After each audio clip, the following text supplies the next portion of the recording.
GSLE chair training.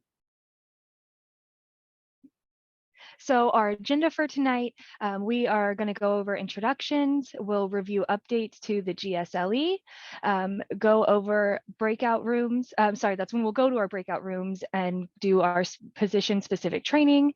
Then we will come back together and discuss how positions work together. And finally, we will wrap it up at the end.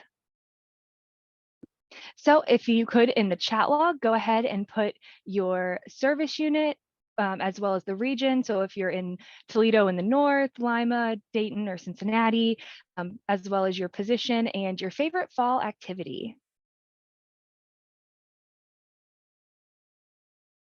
And you can go ahead and put that in the chat log.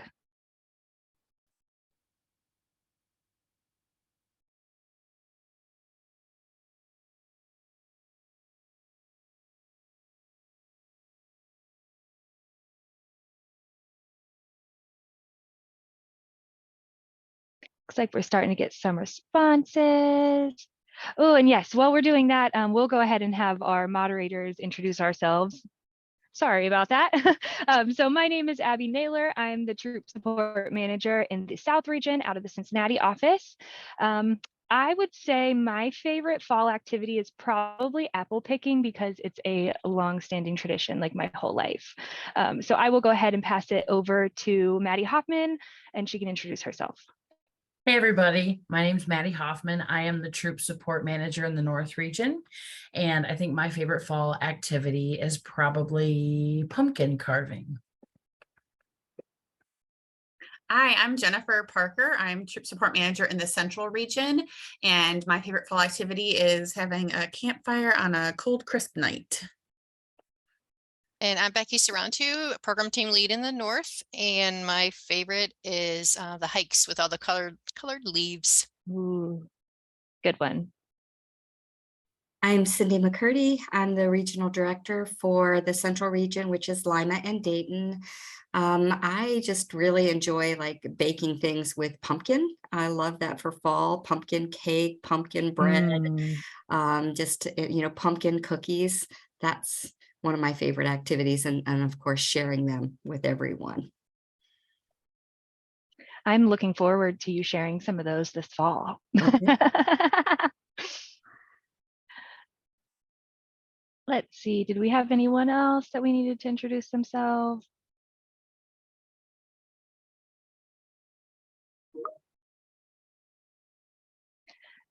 And if you get a chance, go ahead and check out the chat for everyone that has been introducing themselves and all of their favorite activities, as well as their location. It looks like we have lots of representation council-wide.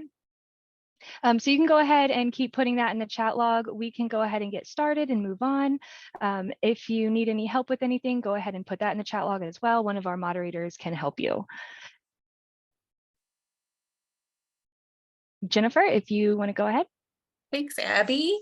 So we have GSUSA has updated our Girl Scout Leadership Experience model. So we wanted to review that with you today, since you are all working with the girls and promoting the Girl Scout Leadership Experience. So we know that participating in a variety of activities helps support retention of girls. So we want to make sure that that's part of the program that you're offering when you're doing events and things like that. So that involves the national program. So the badges and journeys, things like that. We want girls to be involved in outdoor activities, like doing outdoor activities at their troop meetings or participating in camp. We know that participation in cookie program is really important, and then also community service and field trips and events. So up next, you add that to having supportive adults lead you. So this means that leaders or volunteers care about the girls, that they enable them to, use their own thinking processes and give them that, that they're part of an inclusive troop and group, and that troop leaders provide a safe space and that they are able to create positive relationships then. And then we put that with our 3 program processes. We know the girl-led, cooperative learning, and learning by doing. And if we do all those 3 things, we know that they're going to meet our leadership outcomes. So they're going to be a stronger sense of themselves, have positive values, be challenge seeking, have healthy relationships, and be good at community problem solving. So up next, some other updates we have for you.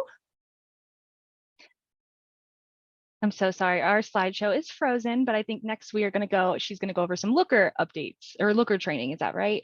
There we go. Okay, so Looker, we every service unit position excluding school coordinators has access to our Looker reports for the service unit. So there you're able to find the membership base for your service unit and pull reports like that. So we have updated a training on Looker, and it will be available on GS Learn that everybody can do and utilize to be better prepared to use Looker to help you at your service unit meetings, or, you know, communicate with volunteers and too within the service unit.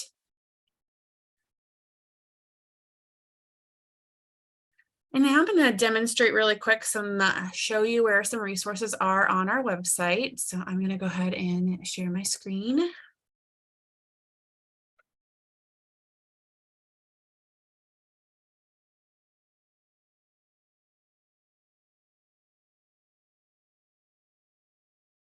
Can you see the website? We can. Yes. Okay. So we go to our homepage here, and at the top you can see the different categories that we use. A lot of the things that the service unit's going to need or troop leaders are going to need is going to be in this volunteers tab here. So you can scroll down and go for troop volunteers, and you can see all kinds of information. Once new leaders are getting onboarded, there's a kind of a checklist on here that they can go through, getting started, doing their troop startup training, reading through volunteer essentials, exploring the volunteer toolkit, setting up their checking account, joining the new leader group on Rallyhood, planning their first adventure by, joining an event. We still have Zoom licenses available for purchase, and they can participate in our Leading the Way patch program for new leaders. So then up next, we have Troop Leader Blueprint, and this is by grade level, and it can help kind of with them planning their meetings. This is updated both by GSUSA and GSWO, so you can see under daisies, there's all kinds of information available where they can learn about how to do some of the different badges and things and provide them with some resources. Forms and documents is a really important page, especially as service unit chair and GSLA chair, to help provide some of those informations to your leaders. So it's broken down into different categories. We have membership, and it has all the membership forms, lifetime membership. You've got your medical history forms and release forms for girls, photo release forms, so you can utilize those. Troop finances, so we have all the troop finance forms in here, the tax exempt certificates, the GSWO bank information form that has to be updated annually is in here, so you can help remind people of where to find that information. Safety, we have our permission slips available in here. The incident accident report will take you to an online JOT form that you can fill out, and that automatically gets submitted to the council. So you can do that if you have to report an incident or accident. You can request for additional insurance in here, safety activity checkpoints, and it has information on transporting girls. And then lastly, our resources for troop. So we have the Girl Code of Conduct that girls can sign at the beginning of the year agreeing to. There's a parent troop and caregiver agreement form, so you can have troops fill those out and agree with the parents, like, hey, I'm going to pick my girls up on time, and I'm going to help support the troop this way. So all kinds of resources available for you to help support the leaders in your service unit. Up next, we have GS Learn. So on here we have all of our trainings. 2 of our required trainings are troop startup training for new volunteers, and then troop trips and travel is also required. So you can find those available on GS Learn. Here you can see I'm in my completed tab. Maybe I'm, in the middle of taking some things. You can see that those are in there, or these are all of the courses that I haven't taken yet. So you can go in and explore and find more information. Rallyhood, we have multiple rallies available to support you as GSLE chairs and service unit chairs. So we have the volunteer leadership team. This is actually getting updated and it'll say roundtable. The GSLE chairs have their own rally. The service unit chairs have their own rally as well. It's not on this page right now. We have one for trainers. You can do the GSW volunteer support. So all kinds of information on there as well. Hey, Jennifer, I think we have a question. Yes. Martin. Yeah, you had on the form section, you had the insurance certificate. Yes. Is there any way to get anything more advanced than when the one that expires, then the new one gets posted? I've seen a lot of leaders requesting that because they're not allowed to reserve their meeting location until they've got a current certificate, but then not being able to get the reservation in until after that one's expired. Sometimes they lose their meeting spot to someone else. I don't particularly know the answer. Cindy, do you know any more about that you could be able to expand on maybe? I don't, but I know Paula has some experience with it. Paula, are you? Yeah, so the certificates are set up to expire on the membership year. So they expire September 30th of each year. There is a little lag time where they're processing the new insurance certificates, and it usually takes us into about that first week of October. But if there is an urgent request, reach out to your community development manager and we can put in an urgent request for you. Okay, thank you. Thank you, Paula. Are there any other questions?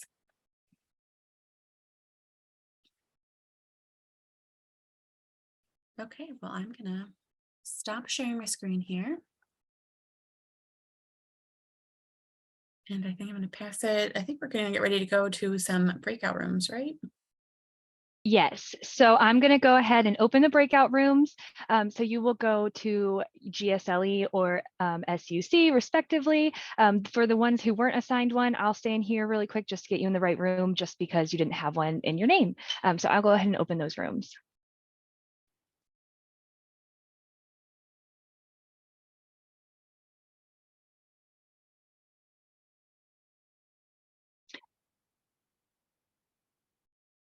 Jennifer, I'm not sure that it gave me the option to add you to one. You may have to move That's to it. fine.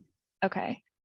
Everyone else, if you have it next to your name, you should get a pop-up on your screen, except, let's see, Maria D and Patty Leach. I wasn't sure where to put you, so if you want to go ahead and unmute and tell me where to send you, I can get you in the right room. Service unit chair. Perfect. Service So, unit. chair, both perfect. So you'll both be going to room 2.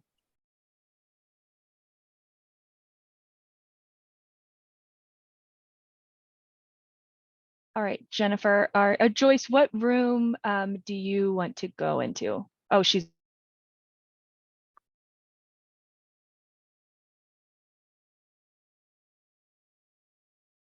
Paula, the PowerPoint's not coming up for me. Are you able to pull it up?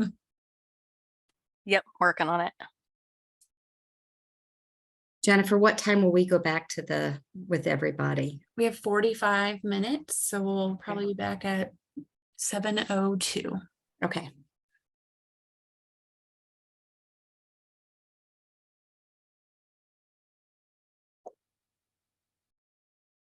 All right, are we ready to get started? All right, so this is our service unit chair training. When we get to the finance section, I think that's where some of the volunteers that have been in the service unit chair position, I think there will definitely be some changes there, some updates for you. So if we can go on to the next slide, here's our agenda. So there are 4 key responsibilities for the service unit chair, and those are broken down into leading the service unit, communication, volunteer program management, and under that falls service unit and troop finances. So we'll be specifically covering that as well tonight, in conflict resolution. And then at the end of this service unit chair session, we will be talking about how to break down the position if you're interested in more than one, person, sharing the responsibilities. Okay, so first we're going to talk about service unit meetings. It's really a way to build those connections between, the leaders in your service unit. It's a place where leaders really are able to build their skills, their confidence. And then really some important things that happen in that is the ability to network, collaborate, brainstorm, receive information, for troops on the service unit and council levels. The meeting agenda is developed by the service team members. So that's a really key part, is that the service team members are contributing to the agenda for, the meetings. The majority of the meetings, do happen monthly, same time, same location. Some of the service units that may change a little bit. I know that some of you are considering or were considering, changing your dates and times this year to try to maybe increase attendance or to avoid some nights that are really busy for, the troop leaders and service team meetings. There's also a resource, Jennifer was on the website for the service team. There's a great resource called Service Unit Meeting Guide. If you look in there, it has all kinds of information to really help prepare you and that agenda for your service unit meeting. It tells you how to prepare, how to lead it, the kinds of things that should be in there, how important it is to, to start on time, to end on time, and to really, share notes about what happened, at the meeting for the people that weren't able to attend. Also, I know that the GSLE chairs are going to be talking about this a lot tonight in their session. It's really important too that you invite those new leaders, that you look on those looker reports, that you communicate with your community development managers, and you find out who are the new leaders, and invite those to the service unit, the volunteers to the service unit meetings, and connect them and get them there and help them to see, all the support that they have within, within the service unit. Okay, let's move on to talk about service team members or meetings. And again, really important resource, that service unit meeting guide that you will find on the website under service team. Okay, so service team meetings.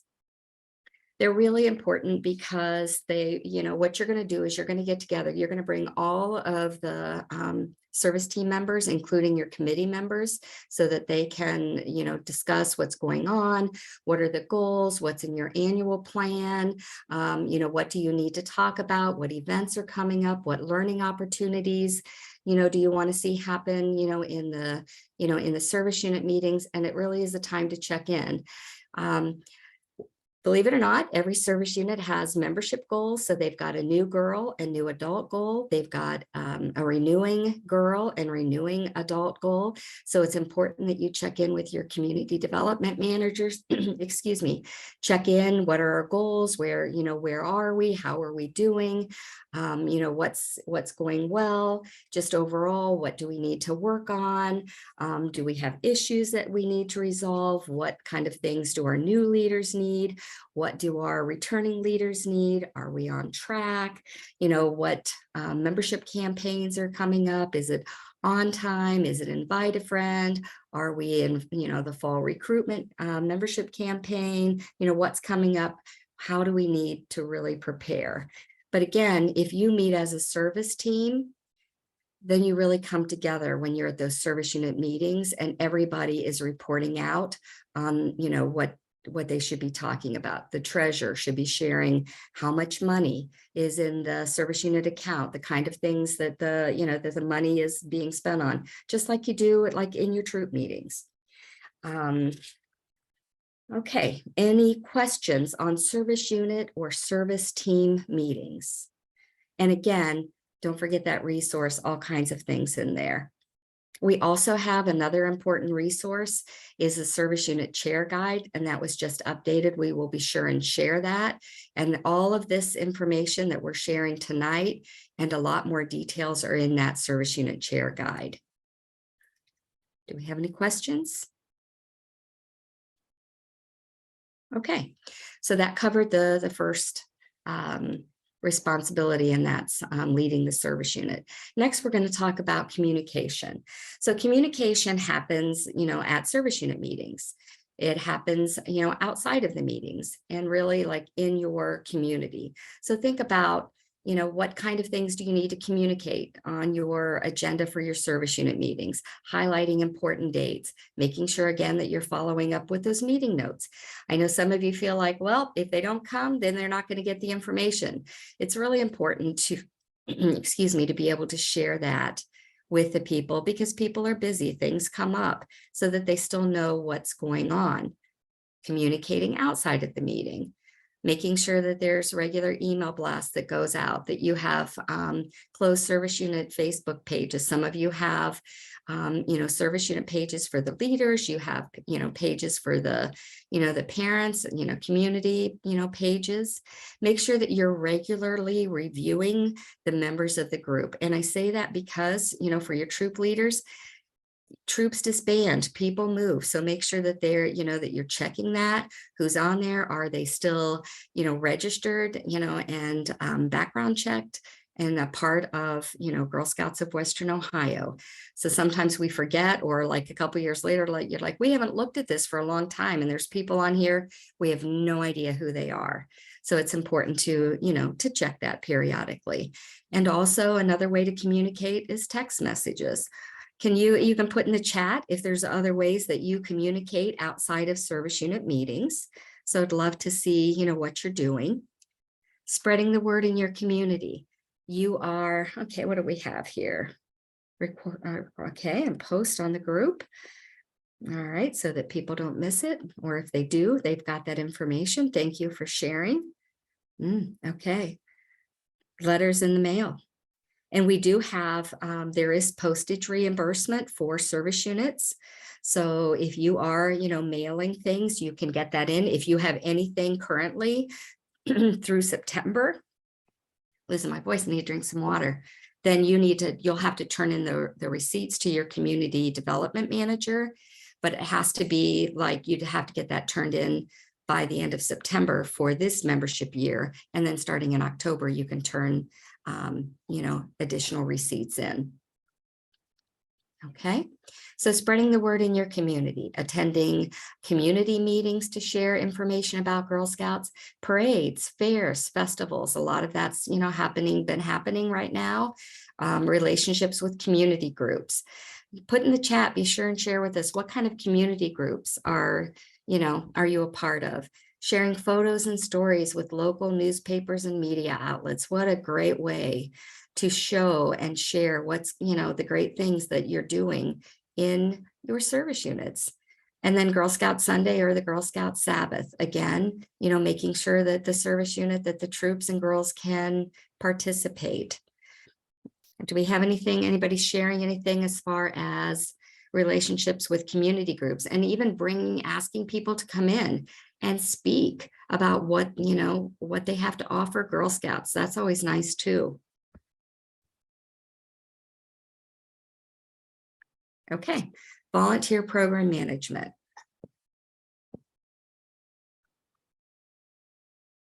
It's really about building that community of support for volunteers, that sisterhood that is so important about Girl Scouts. The providing access to learning opportunities and volunteer appreciation. So volunteer program management, that system really ensures that volunteers are, you know, provided efficient, effective learning and support, that they're recognized for everything that they're doing for Girl Scouts. And we know that when service units provide learning opportunities and support and ensure that adults are recognized for their contributions, we're really increasing the likeliness that those volunteers are going to come back. And that's important, because when the volunteers come back, then the girls still have those opportunities. So when we're talking about building, I'm sorry, I've got a fly going around here. When we talk about building that community of support for the volunteers, we really want to make sure that the volunteers, the new volunteers, the returning volunteers, do they know like who that they can turn to for support? Do they make sure that they know who you are, who's on the service team, really providing opportunities for them to connect at the service unit events and meetings? It's that system of support for new volunteers. You know, the GSLE chairs are learning, you know, or talking about mentoring and ways that they can really support the, you know, the leaders in the service unit. We want to make sure that the volunteers can connect, with each other throughout the year. We want to focus on the new leaders and bridging volunteers that needed additional support. Again, a part of the GSLE chair responsibility. Ensuring opportunities for those returning leaders to connect with the newer volunteers and share their expertise. Learning the skills of the leaders in the service unit and really get them, involved. Where do you need help? I can tell you in the Central region, we've seen a really great increase in volunteers and girls even helping with open houses this year. We have more volunteers helping than we do staff running the open houses. That's so exciting to hear. Again, finding out people's skills, just making that ask and inviting them. You're the experts in your community. You're the face of Girl Scouts, and we want to make sure that that happens. Providing access to learning opportunities. Again, we've got fast fundamentals that can be used at service unit meetings, hosting those service unit and circle events. I think somebody put in something in the chat about, circle opportunities. Let me see what that was. Jennifer or Paula, what do we have? Somebody mentioned something about the service unit and circles.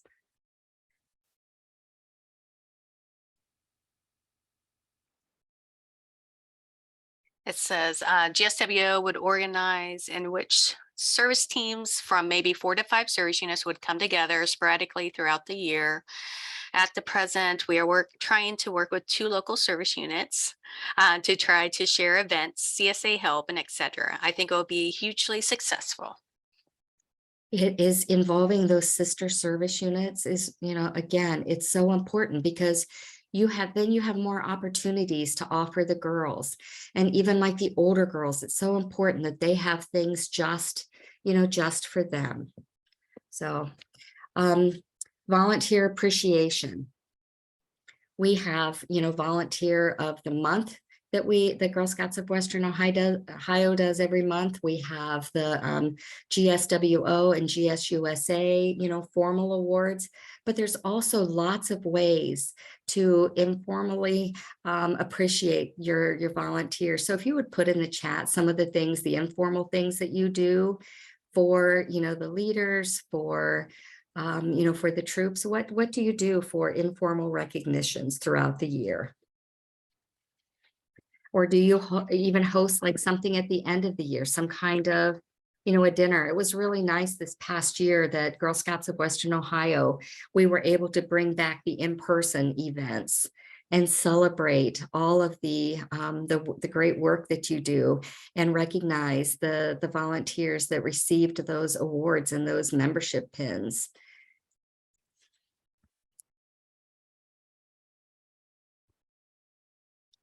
What do we have? Let's see, planning to mail out birthday and seasonal cards just as a token of appreciation. They have leader dinner in May, which is a nice wrap up for the year. Okay, and what do we have?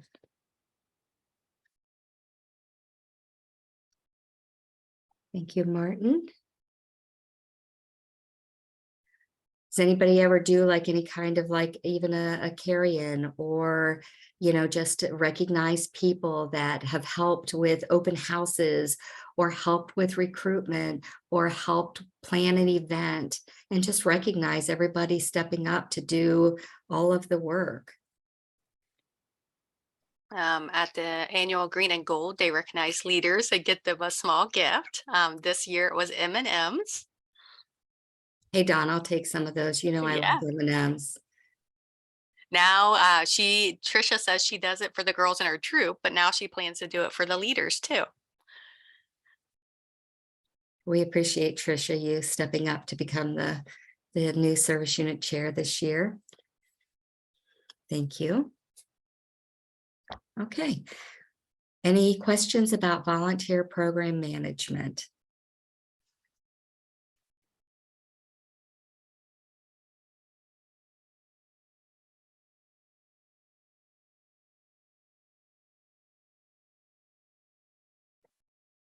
Not seeing any, Cindy. Okay, very good. Let's move on to service unit and troop finances. So this really falls under the volunteer program management responsibilities. And there are some changes this year. Really, the service unit and there's a treasurer position that falls, that's a committee member that falls under the service unit chair. Sometimes it is the service unit chair. Sometimes there's a treasurer and the service unit chair helps, support that position. The service unit chair should be on the, the service unit account, but it's the same thing that has been for a long time. So in order to be on a troop account or the service unit account, you have to be a registered member, a background check. It has to be 2 people that are non-related and not in the, in the same household. So those things have not changed. I put a note in here that the finance section is in Volunteer Essentials, in the new Volunteer Essentials this year, pages 64 through 69. There are troop money earning projects that need written approval from Girl Scouts. That used to go to the service unit chair. The last couple of years that's changed. That does come to the community development manager. So as service unit chairs, if you receive any troop money earning projects, just forward them on to your community development manager, please. And again, there's some restrictions in there. They can't happen during, the fall product program or the cookie program. But if you want more information, there's a lot more information. There's in your service unit chair guide and also in Volunteer Essentials. What's new this year? So what's new this year is Girl Scouts of Western Ohio recognizes that more and more payments are occurring electronically and through various means. We have updated our policy for troop and service unit bank accounts and the use of third-party service organizations such as PayPal, Venmo, Square, etc. for volunteers. So the third-party service organizations or the money payment apps are to be set up under Girl Scouts of Western Ohio tax ID when they're being used for Girl Scout purposes.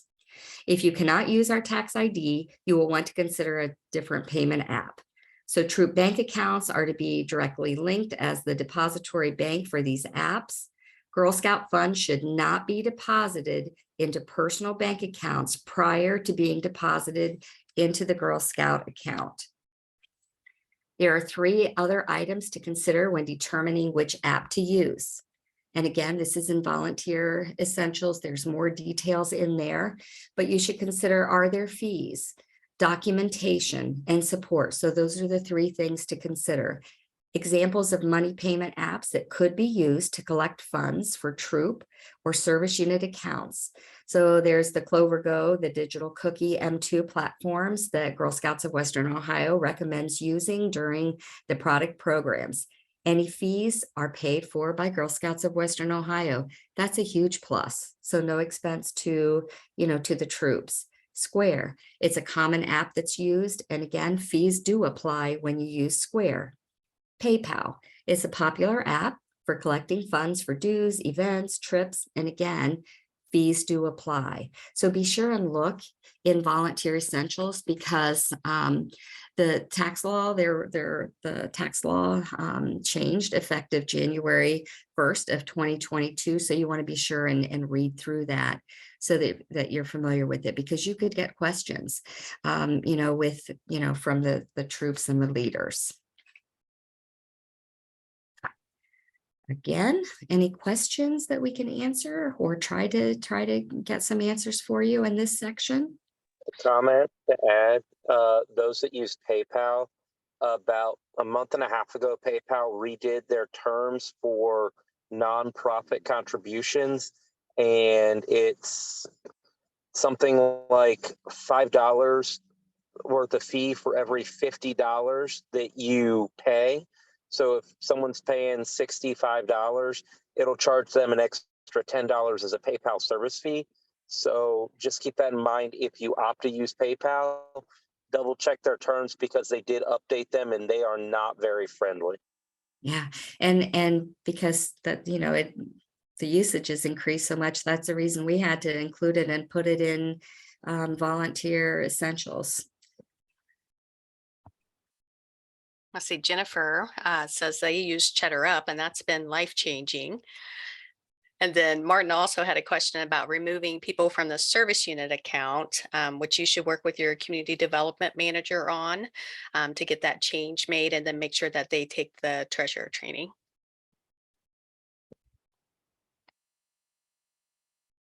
And then Jennifer says, make sure you can also use Stripe when creating service unit events in Rallyhood.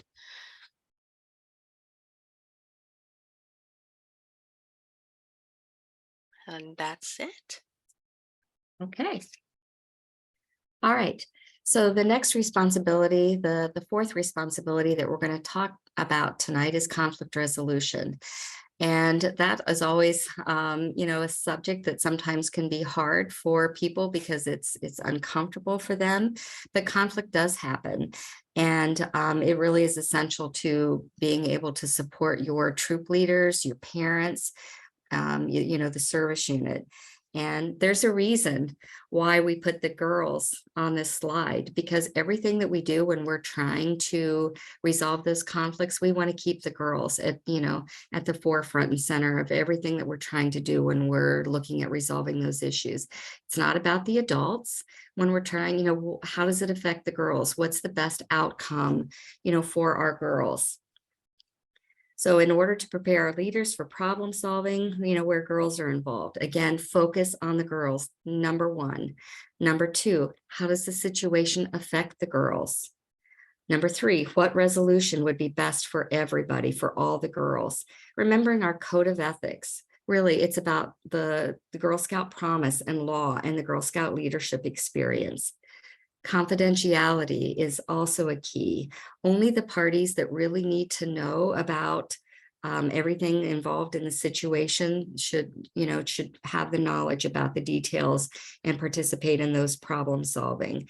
Think about the facts. Sometimes it's hard because, you're like, well, I've known this person for a long time, or this troop leader, she's a friend of mine, or I've led with her for a long time. But it really is thinking about the facts and remaining, neutral and keeping the best interest of the girls in mind, and working in partnership with everyone, involved. You've got resources, you've got council staff as well to help with problem solving between the adults. You really have to think about, what is my role as a service unit chair in this situation? How can I best facilitate this? When do I know that the issue needs to be referred to somebody else? When do I need to know, like when I take it to my community development manager and let them know and ask for help? Identifying who the issue is affecting or could affect. Again, grounding the discussion on the Girl Scout and the Girl Scout promise and law. Identifying options for coming out with a mutual resolution for everyone, and then being able to agree and put it in writing and sending all of that out. We do have, some great resources for this, volunteer essentials. There's some general volunteer personnel policies and procedures in there. In the Girl Scout or in the Service Unit Chair Guide, there's a resource called LEAP, which stands for Listen, Empathize, Acknowledge, and Problem Solve. And it's a problem solving model to really help guide those discussions and resolutions that surround conflict.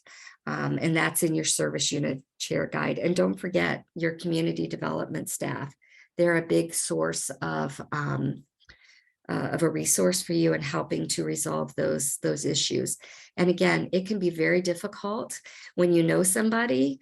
I've been working on an issue for a while, and these people, the two adults involved, have been best friends for a long time. And you don't expect something to happen financially where you have to, to look into a situation with somebody that and it's really hard sometimes we turn that blind eye. So it's important when you are managing service unit funds, when you are managing troop funds, it's so important for you to share this with the troop leaders, whoever's on those accounts, they should be looking to see how much money is in there, what is being spent. When funds are being spent, it should be discussed. It shouldn't just be a free-for-all. You know, I've got, you know, a troop debit card. Paula has a troop debit card, and we're both just spending, and we're not sharing the kinds of things that, you know, we're doing. There should be discussion. Here's how much money we have. Here's how much, you know, that we need to spend. Are we able to do this? The girls have, you know, said that they want to do this activity, that they want to, you know, work on this badge. What supplies do we need? But it is so important to make sure that everybody knows that anybody on that account should be looking at the funds. They should be checking those balances. They should be checking the expenses that are going out. You should not have somebody that's just withdrawing, you know, sums of cash at an ATM and there's no receipts. You know, that's what makes debit cards so easy to use, because then you can see immediately, you know, what came out, where did you spend the money? And so that again is really important for you to share with your leaders. There's a FAST Fundamentals, I think, you know, that talks about, you know, troop finances as well. The treasurer training does provide a lot more information for, you know, service unit and troop accounts, but that falls under you as well as service unit chairs and providing that support and really helping those new troops get started, knowing when the finance reports are due for the service unit, for, you know, for the troops. Jennifer talked about when she was sharing the finance form, that bank information form that gets filled out, you know, at the beginning of the year. So again, making sure that, you know, when those finance reports are completed at the end of the year, how much did we start with? How much did we spend? How much is in there? Are there any red flags? So that you're not getting to, you know, a couple years later and you're like, what happened to all of our money? Or we earned this amount during the cookie program, but that amount is not what's in there.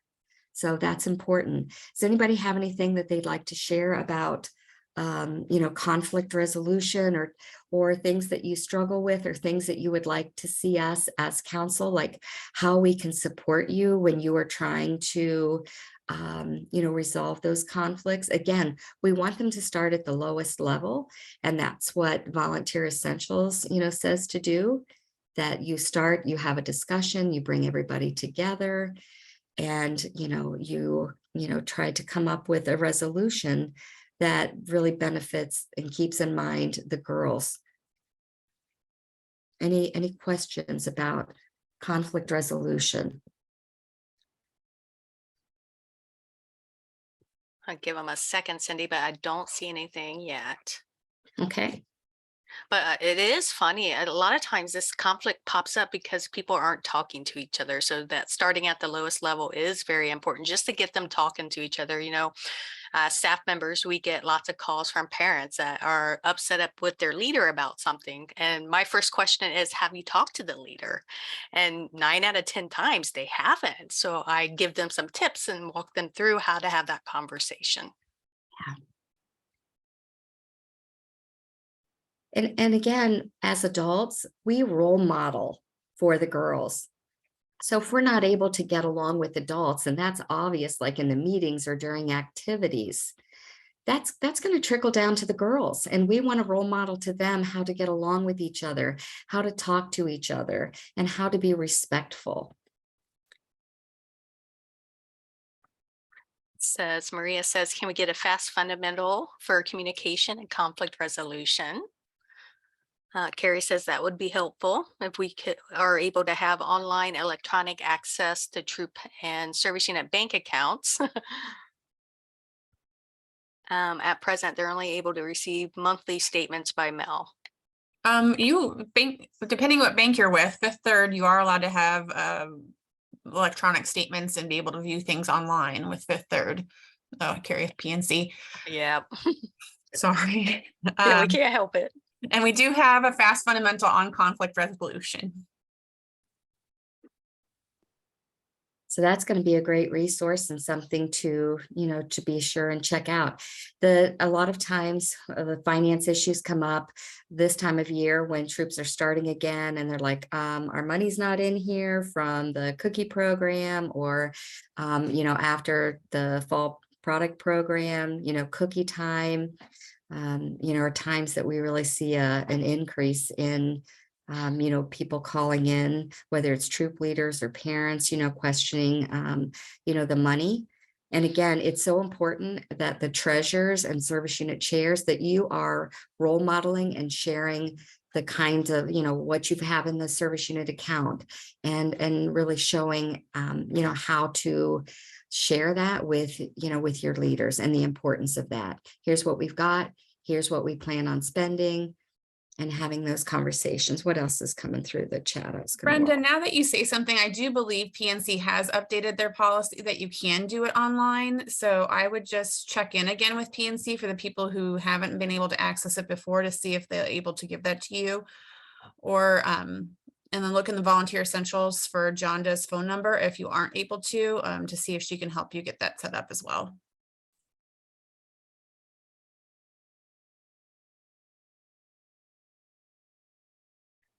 Okay. All right. Now we're going to talk about sharing the load. So is anybody, you can speak up, you can put it in the chat, the chat. Is anybody actually sharing the responsibility as the service unit chair, or is it just you yourself that holds the position?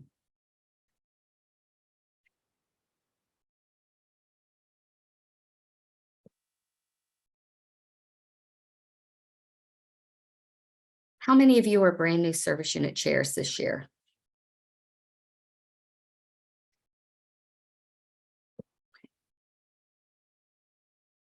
All right. Well, again, lots of responses. Yeah. Let's see. Maria says they have a treasurer, but she does the rest. Martin does a lot. He's got service unit chair, product chair, and treasurer, but his team is great and takes up parts. Carrie says, I have a co-service unit chair, and they have a GSLE and service unit cookie coordinator. Dondi has a co-chair. Just Dawn, just Trisha. Holly holds the position, but her service team really works as a great team together. Okay. And then Brenda says her GSLE manages their Facebook group. Jennifer Morales said it's just her and her first time doing it. Kimberly is the only service unit chair. Dawn says they've got a very strong team. Carrie says their GSLE daughters have aged out, and her co-service unit chair and their daughters who are juniors in high school, and their service unit cookie coordinator has a middle schooler. So they're quite busy.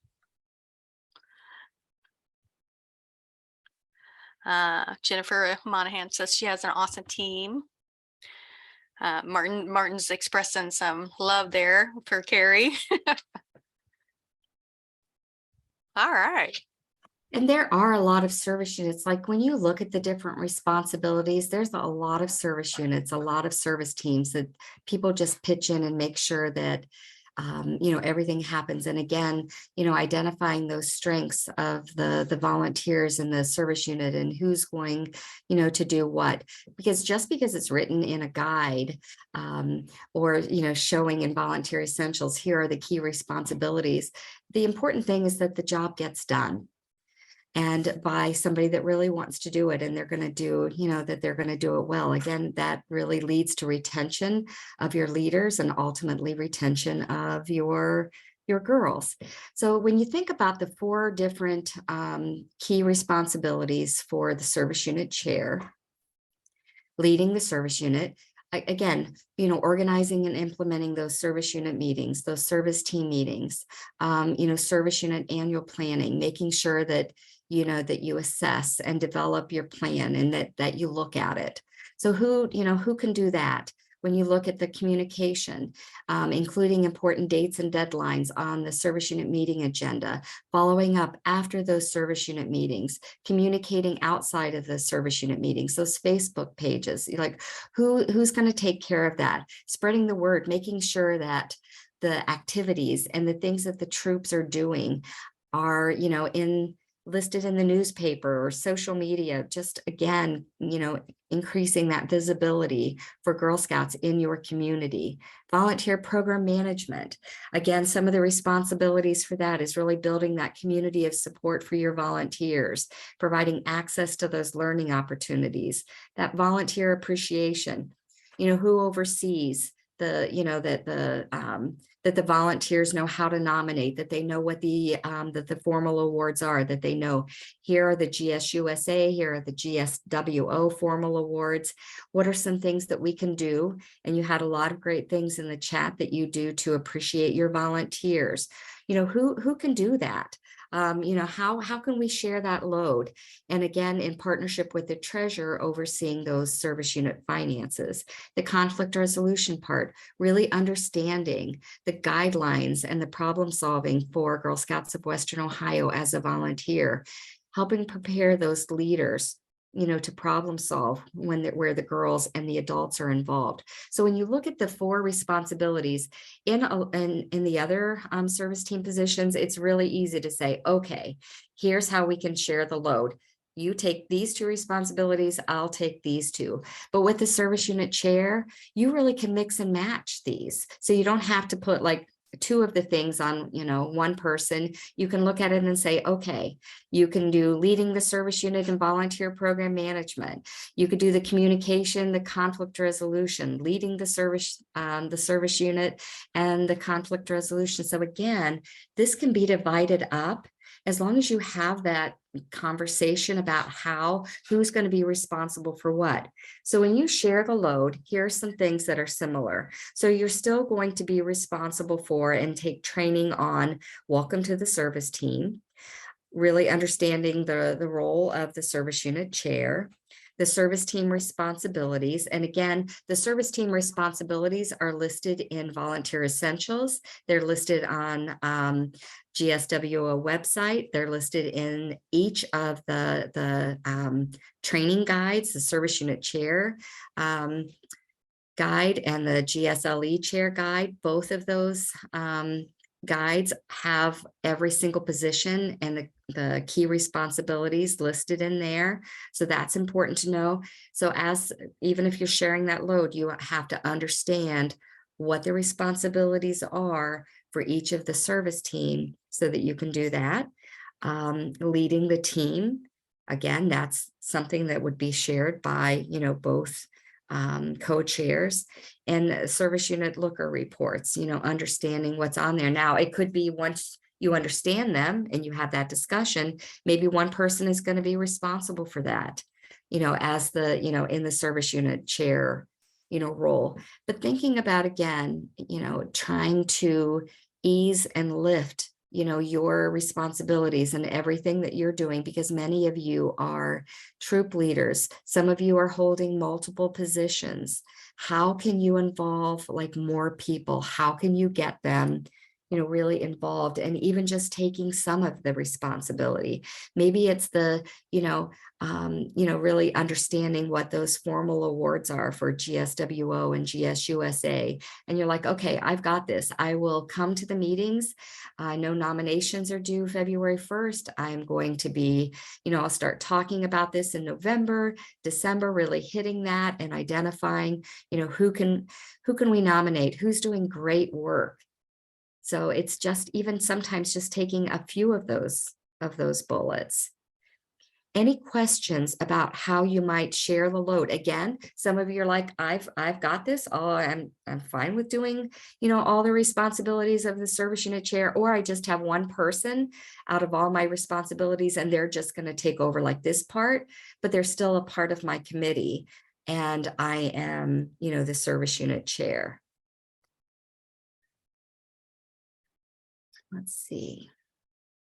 Yeah, we have Jennifer and Dondi. We're talking about making specific asks for people to help and take on responsibilities, as long as that you are providing support and recognizing them. And also, Dondi makes a good point about, parents. Parents want to get involved. They want to help. They're kind of like an untapped, market, because we really solely rely on our leaders to relay information. But I know as a, the service unit, you guys have the opportunity to engage the parents as well. Yeah. Sometimes we just, we get so caught up and we're just, we don't want to ask for help, or we're the kind of person that, again, you want something done, you're going to ask a busy person, and you just have to be okay with saying, I could really use some help in this, or who's strong in this, and identifying those, those adults to help, again, lift, and having that new blood on your service team and more people to, to help. A lot of you said that you've got a great team. And that's so important, to recognize the work that they're doing, and, showing them appreciation as well.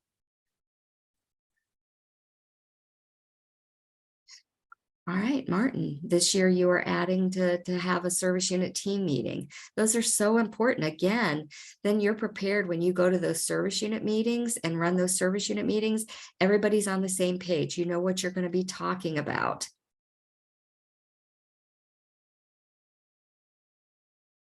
Okay. Wonderful. We are getting close to heading back to join our GSLE chairs. Do we have any more questions or any comments?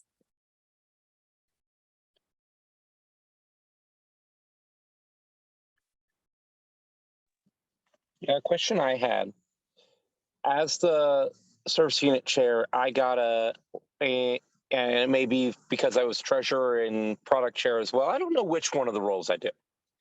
I got an email saying, hey, this person's ban has been released. They are now allowed to be involved with troop activities again, as long as they don't touch any money.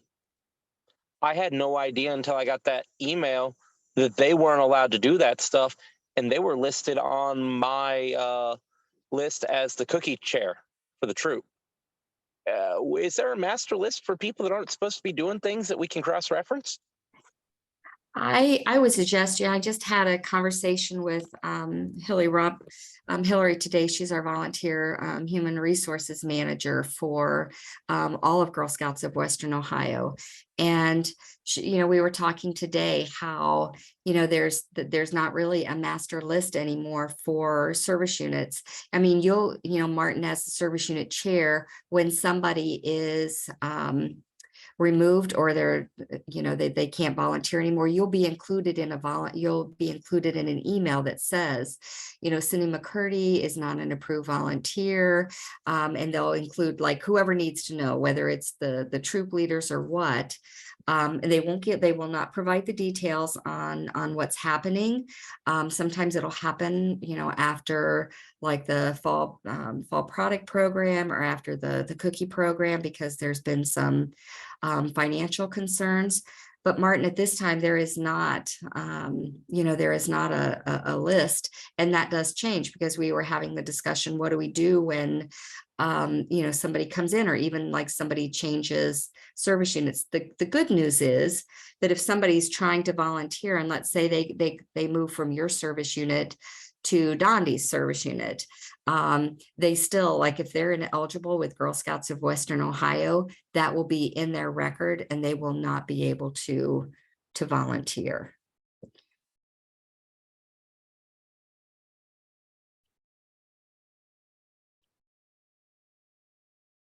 And again, I know that might not totally address, your question as far as, how do you know? But if you have specific questions, be sure and go to your community development manager, and, and work with them and ask your questions.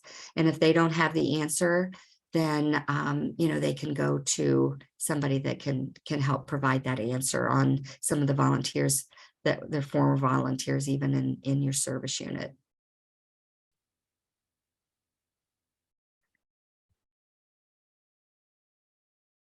I think too, your looker reports will have some information too on their background check and eligibility status too. Jennifer, are we going to do a looker? Are we going to go into the looker reports? I can briefly when we get back to the other room. Okay. How do you get to looker? Good question. So once you've done your training, so Jennifer, since being new to the role, once you go through your training, your community development manager officially appoints you in your role, and they put in a request for you to get looker access. And then you just log in with the first time you log in with your email address, hit forgot password to set it all up. So more info to come. And also there is in each of the GSLE chair guide, the service unit chair guide, there's actually 2 pages in those guides that talk about looker reports. They talk about what, the looker reports that we have for service units, tells you what the report contains. It tells you how to log in. It has all that information right in there too. And we've just updated some references too for the looker access for service unit volunteers. So when we send a follow-up email to the meeting tonight, I can include those with that as well. That sounds great, Jennifer. All right, we have 30 seconds. Now going back. We finished, we covered everything. Again, I know that it was just a little bit of time to go over these 4 key responsibilities.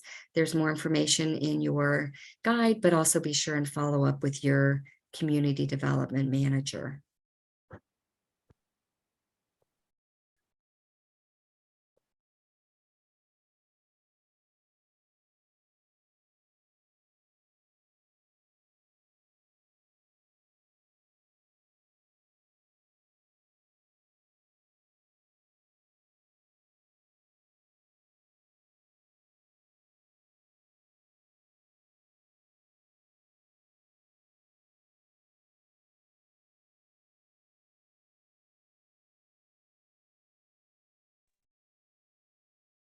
All right, welcome back, everyone. It looks like we are all back in the main room. I'm going to go ahead and turn this over to Cindy so she can talk a little bit more about GSWO support. Oh, Cindy, you are muted. We cannot hear you. I do not know how that happened. Somebody muted me, I think. I was just talking. Thank you, Abby, for letting me know. Okay, so the community development manager, they really play a central role in service unit support and to the service team. Their primary support for the service unit. They're responsible for recruitment, appointment, and ongoing support of the service unit team. The product sales chair is supported by the product program manager. In each of the 4 offices has the product program support directly. Troop support managers. We are so fortunate to have 3 wonderful troop support managers for each of the regions. And as the GSLE chair, you have the support of your regional troop support manager. So if you don't know who they are, be sure and check with your community development manager, but they can really assist you. And even the service unit chairs, they can assist you in facilitating enrichments at or outside of the service unit meetings, scheduling learning facilitators, hosting GSLE chair networking opportunities. So again, if you don't know who your troop support manager is, be sure and check with your community development manager. Next, we have expectations. Volunteers and staff really work together to set the expectation of, their responsibilities and the things that need to be done and communicating. You really want to make sure that you're developing that relationship of mutual respect and understanding to support your volunteers and receive, making sure that everybody receives a quality Girl Scout leadership experience. So important. This year, we changed the names back to roundtable meetings. They've been TEAM meetings. I can't remember, the term was so long last year, service unit leadership Team meeting. Yes, yes. So we went back to what we had done for years and call them roundtable meetings. Kickoffs were in person this year. The roundtable meetings are going back to in person. So they're held throughout the year in each of the regional offices. I think you're going to be receiving information soon with like all the dates and times, because we just had somebody like, a staff member verify that, because the times change a little bit in each of the different offices, and even like the day of the week that they hold those meetings. So those are really important meetings that you get to find out about new resources. You can ask questions, you can connect with each other. And that's vital, but it really is a place to connect and learn and share. And we want you there. We want you there if you've been in your position for 10 years or 15 years, or if you've been in it for 5 days. We really want you there, and value your participation in those meetings. So again, if you don't know when those meetings are and you have a question, make sure that you see your community development manager. Another resource is the Service Team Monthly Overview. The Service Team Monthly Overview is provided, and what it does is it breaks down each of the service team positions, and it gives you some ideas of things that you could be working on. You might look at that list and say, oh my gosh, there's 10 things listed here, or there's 8 things listed. I can't possibly do all those. That's okay. It just gives you some things to choose from.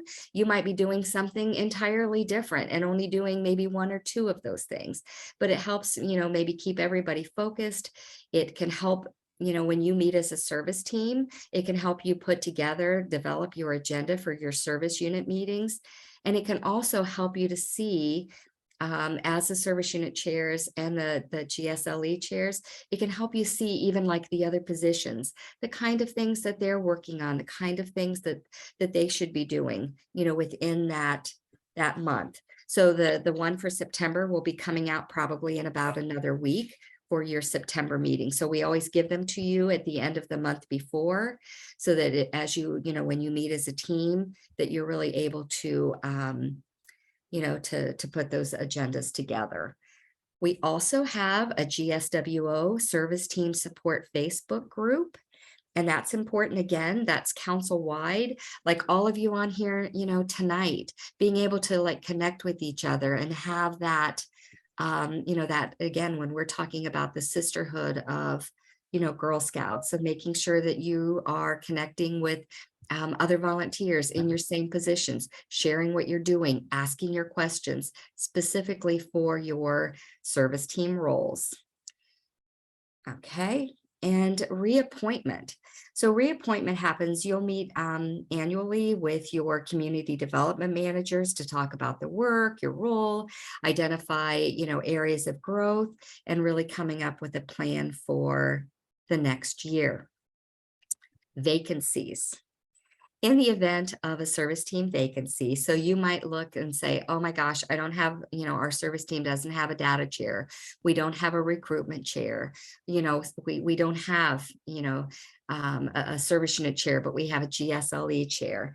So in the event of that, the vacancy, the community development manager, when it comes to every position except for the fall product coordinator or the cookie coordinator, the service unit or the CDM will pick up and they might talk to somebody in the service unit and say, who can help with this? Who can help with this? But again, just making sure that that work gets done. But hopefully tonight, if you have some vacancies, knowing that you can go to Volunteer Essentials, that you can really understand what those core positions, what the responsibilities are, and identifying people, even if you can't find a chair, can somebody even take parts of those responsibilities? It's important. Do we have any questions about GSWO support?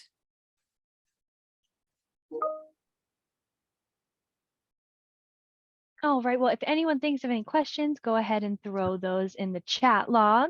Thank you so much, Cindy, for sharing on the GSWO support. And actually, before we jump into this activity, I'm actually going to turn it over to Jennifer because she's going to talk, or I'm sorry, she's going to show you Looker. I know that some people were wanting to see it. So I will go ahead and turn it over to her. Jennifer in the chat asked, okay, sorry, someone gave her the Facebook page. So if you need a Facebook page, that's in the chat, and I will turn this over to Jennifer for now. Okay.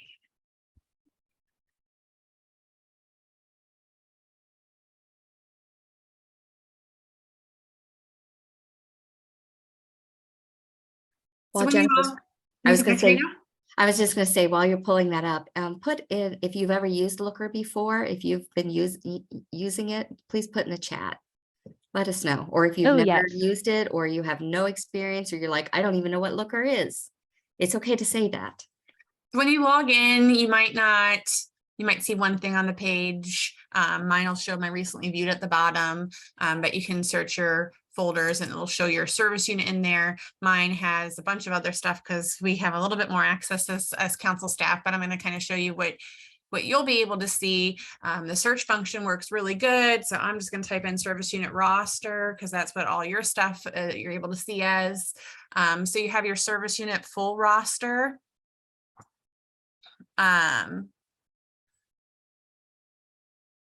So the full roster is going to show you everybody in your service unit. See, we can see here service unit 379. Please don't share anybody's personal information that you can see on here. But you can see that you can see all the members in here. You can see the membership type, contact information. So this is a great one to use if you wanted to maybe, email your whole service unit about an upcoming event. So you don't have to, specifically send it to troop leaders. You could send it to the families as well. So there's that report. We have membership analysis. So this one compares this year and last year's membership data for you. That's assigned by service unit. So you can see, like, this is going to be our whole council here, but you'll be able to see your service unit specifically, and you can hover over things. So this is what next year looks like. This is what the current year looks like. So you can see the current year, we have 24,000 girls registered. Right now for next year, we have 11,000 girls registered. And, it's on-time registration now. Everybody go ahead and do that and, get some great, great stuff for your girls. So that's what membership analysis is. And you can kind of look at your dashboards then. You can see the breakdown of how the girls are in your troop, or, the number of girls per grade level. So it just gives you kind of an overview about your entire troop. There is also new in the last 2 weeks.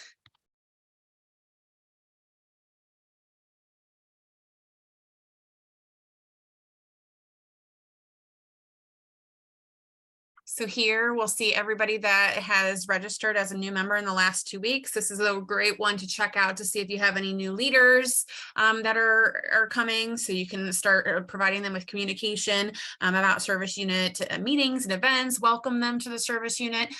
So this is a great one to check this time of year, periodically. I know maybe some people, I've heard Vicki Blanco say she checks like every day here in the fall. So you can make sure you can go in here and check this out too. And then let's see what else. We have troop details. This is going to show you all the troops that you have, and then what grade levels it is, what grade levels they're accepting, how often they meet. It has their meeting times and locations on there. So you can kind of see the makeup of all your troops, their locations, the school they're associated with. It's got some meeting notes in there. You can see how many they have assigned. You can see if there's openings in their troop. So then, if you can add some, you can list that as a troop that they're adding. Are they displayed in the catalog? If it's yes, that means they're accepting new girls. If it's no, they don't want any new girls right now. So those would be people that you're like, oh, it looks like you do have another spot available. I see no in the catalog, but would you maybe accept this girl? So that's how you can contact the troop leaders based on those to see if they, you know, kind of what's their makeup is. And then the last one you guys have access to is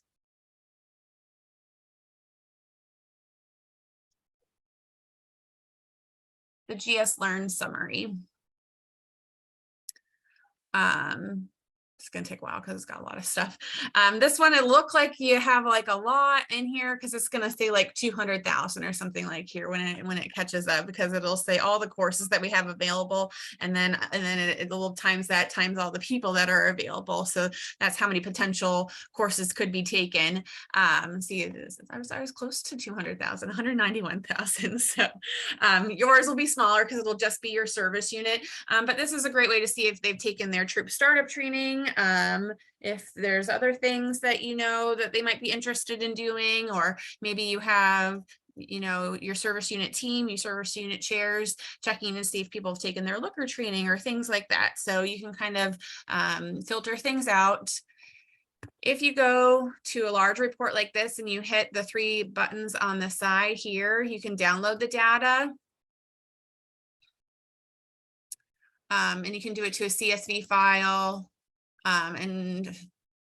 or an Excel spreadsheet, either or will work for you. And you can download that then, and you can manipulate the data a little bit better in your Excel spreadsheet. You can filter and stuff there. You do have the capability to filter in here as well. You can see all these filters at the top up here. So you can change things and edit them and kind of mess around. You can't mess your report up. Anything that you change, once you exit back out of it again, it'll go back to how it was originally when you had started. So feel free to mess around in Looker and kind of manipulate things how you want it. Remember, you do have a lot of private information and we want you to safeguard that information. So GSUSA will recommend that you do not export to Excel. That is okay that you do that, but please don't share that out with anybody. And, you know, don't be using people's personal information for your personal benefit. So like if you're, you know, have a business or something like that, you're not using this as a mailing list for your business as well. Just throwing that out there. So up next, I think Abby's going to help me do this. We wanted to talk about how the service unit chair and the GSLE chair can work together. So I'm going to put a link in the chat here. And you can go to this link, hopefully. And that should bring Padlet up on whatever device you have, and you can go ahead and add comments in here. So we have different topics that we have at the top, and we wanted to know how you as a service unit chair and a GSLE chair can work together to support those different areas. So we have new leader support, service unit event planning, bridging leader support, just service unit meetings in general, how do you work together to communicate to leaders and families, school recruitments, and product program. And if you can let me know that you can, the link works and that you can get in there, feel free, you just hit the plus button and add something, add your comments and stuff, and we can keep track of them that way. And the link does work, Jennifer. I see people popping in. And while people are working on that, Martin had a question on. Yes, I was just about to respond to him, and it also looks like Carrie did too, and it's pretty much what I was going to say. Typically, his question was, how do we update Looker if info is incorrect? Typically, it's incorrect. Jennifer, I don't know if you want to answer better, but typically it's incorrect because we have the incorrect information in our system that translates to Looker. So 9 times out of 10, you just need to contact customer care with the updated information, but we can always look in and see, you know, what is it that's wrong and why is it wrong?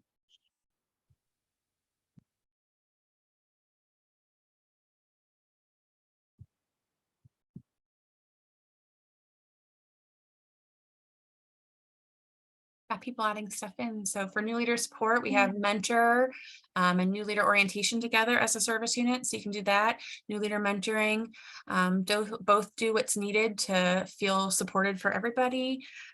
For service unit event planning, I see create a calendar of events and form committees or event leads for events throughout the year. And then we have assigned volunteers assigned for as event chairs. That's awesome. Bridging leaders, we don't really do much with that right now. So that maybe it's something to think about, you know, sometimes transitioning from that one level to the next is a hard one. We especially see a big drop off between juniors and cadets, and GSUSA has recognized that. So now there's a new training out there for transitioning from juniors to cadets. So that's available on GS Learn as well.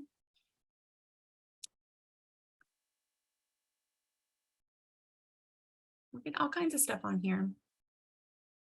So for service unit events, I see GSL creates and maintains a calendar for events, and we ask troops and chairs to chair individual events. That's awesome. So both the GSLE and service unit chair communicate to the service unit team about event goals. Great. Bridging leaders, this varies every year, of course, but we always ask. 2021, we had 3 troops bridged together. That's cool. Communication to leaders and families. This group says the data share does this, so that's okay. Great. Product program. I do it all. Is that you, Martin? School recruitments, anyone that can make it will help. Great. For new leader support, both offers to act as a resource for certain new leaders. We have service unit team members dedicated to training new leaders.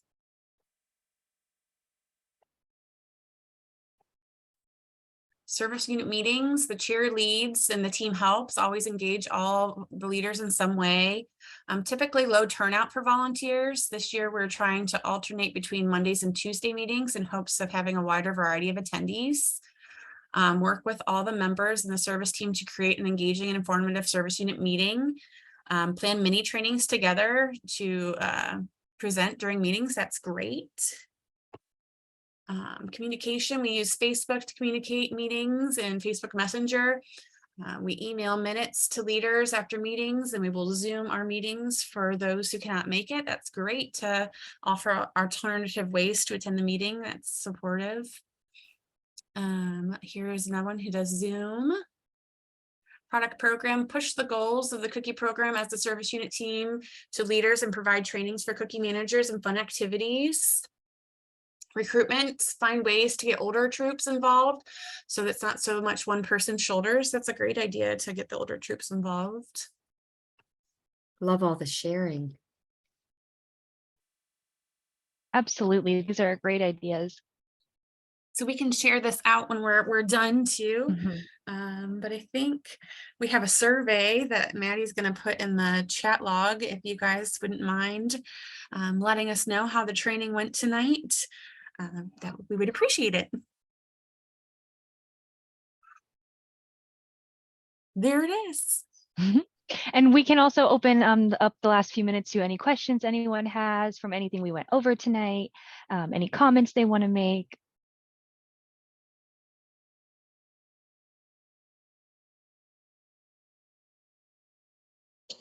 Can you post a link in the chat to the service unit team support page? Yeah. Yep.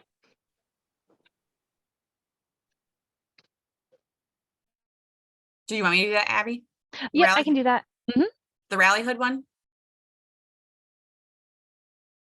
Yes. I was referring to Ooh. earlier, you said there's a service team leadership Facebook support page. I was referring to that one. We've transitioned that over to Rally Hood. Okay. Yes, the one on Facebook is just the GSWO volunteer support. So there are, Okay. there is still service team on there, but it's all volunteers as well. So troop leaders and everyone. Okay.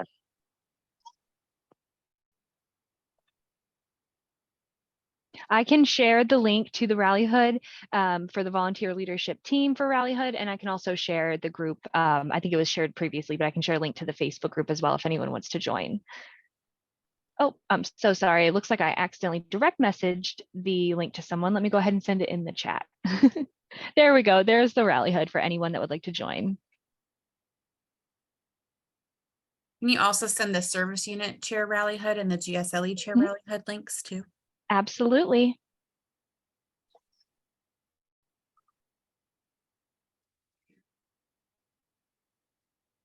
Sure, we do have several service units that have successfully implemented Rally Hood. Next month's roundtable, we're going to give you a little bit more information about utilizing Rally Hood, especially for your events. And we're going to be creating some more rallies that will help support all of our members in general. So we're going to see, I think you're going to see a lot more from Rally Hood this year, and I think maybe we'll see more transition over to that as well. I can say, especially in the South region, because that's where I'm located, I know of quite a few service units that use it a lot, whether it's for the communication aspect, the event planning aspect, where they can create their events and showcase them for everyone. They share pictures. So it's definitely very popular. And it looks like Heather asked, is Rally Hood used instead of Facebook? Yes, Rally Hood is our communication platform, and it's preferred. It's a little more private than Facebook. You have to request to join it, and they won't be able to join it unless you send them that link.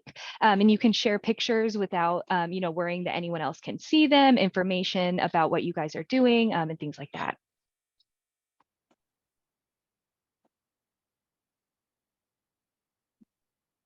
It looks like Courtney had a question as well. Do we have to wait a period of time after completing training to access Looker?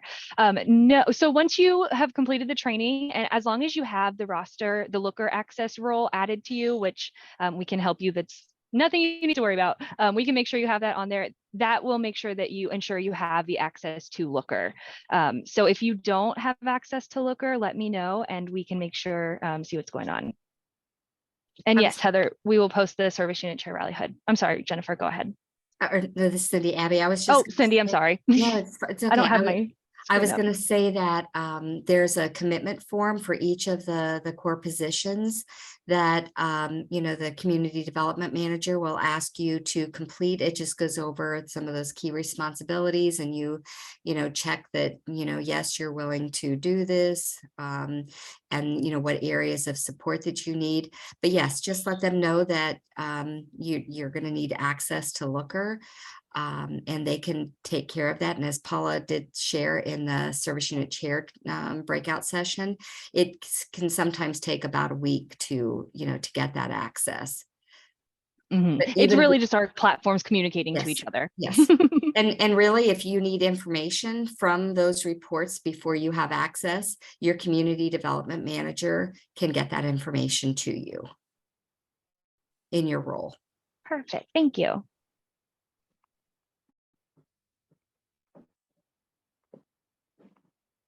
I do have a question just for clarification as we start to bring on some new leaders, just from conversations we've had throughout the training.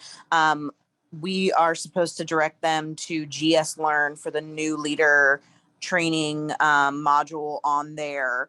But are there going to be any, Zoom offerings or in-person offerings for leaders who are wanting a more like personal experience where they can ask questions, or are we going to do like those new leader days up at council?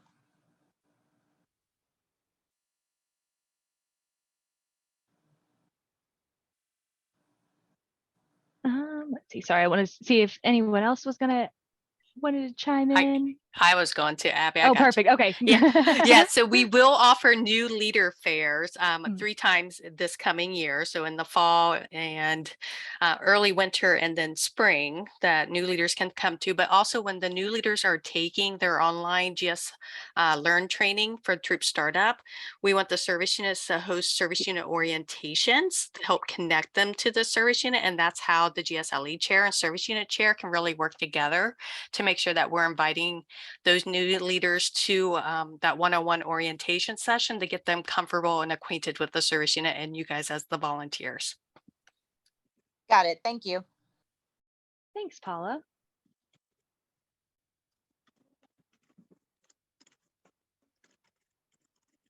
Yeah, those were a big hit last year, the new leader fairs.